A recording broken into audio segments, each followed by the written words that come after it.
माझा नमस्कार. माझे नाव रोशन रतन कराड.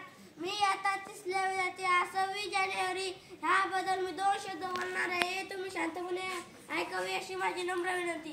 सन्माननीय व्यासपीठ व व्यासपीठावरील आदरणीय प्रमुख पाहुणे, आदरणीय शिक्षक व माझी प्रिय मित्र मैत्रिणी, आज आपण आपल्या शाळेच्या प्रांगणात प्रजासत्ताक दिन साजरा करण्यासाठी जमलो आहे. आजच्या 75व्या प्रजासत्ताक दिनी मी तुम्हा सर्वांना खूप मनपूर्वक शुभेच्छा देतो.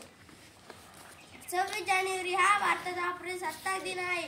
तो राष्ट्रीय सण आहे. त्याबाबत प्रत्येक भारतीयाला अभिमान आहे.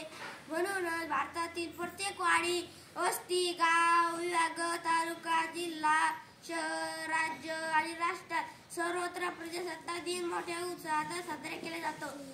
ध्वजारोहण करून राष्ट्रध्वजाला वंदन केले जाते. 26 जानेवारी 1950 रोजी भारत देश प्रजासत्ताक झाला. म्हणजे काय झाला तर त्या दिवसापासून डॉक्टर बाबासाहेब आंबेडकर यांनी लिहिलेले संविधानानुसार देशाचा राज्यकारभार सुरू झाला. संविधानाची अंमलबजावणी 26 जानेवारी सुरू झाली. त्याला प्रजासत्ताक दिन असे म्हणतात. धन्यवाद ते संविधान व महान परमपूज्य संविधान शिल्पकार डॉक्टर बाबासाहेब आंबेडकर यांना माझे कोटी कोटी प्रणाम धन्यवाद देतो. शेवटी पुन्हा तुम्हा सर्वांना प्रजासत्ताक दिनांकाच्या हार्दिक शुभेच्छा. हे बोलून मी जय हिंद, जय भारत माता.